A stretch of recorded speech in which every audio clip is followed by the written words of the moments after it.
તરફ ગીર સોમનાથના કોડીનાર નજીક પૂરપાટ ઝડપે કાર જતી પલટી ગઈ। ઉના તરફથી આવતી કારના ચાલકે કાબુ ગુમાવતા અકસ્માત સર્જાયો। કારના ચાલકે વળાંકમાં કાબુ ગુમાવતા કાર પલટી ગઈ। સદનસીબે અકસ્માતમાં કોઈ જાનહાનિ થઈ નથી। તમામનો આબાદ બચાવ થયો છે। માંગરોળના તબીબ, તેમના પત્ની અને બાળકોનો આ ઘટનામાં બચાવ થયો છે। તો ગીર સોમનાથના કોડીનાર નજીક બની છે આ ઘટના। પૂરપાટ ઝડપે કાર જઈ રહી હતી, જે પલટી ખાઈ ગઈ।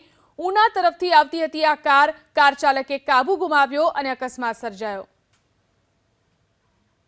આ તરફ ગીર સોમનાથના કોડીનાર નજીક પૂરપાટ ઝડપે કાર જતી પલટી ગઈ।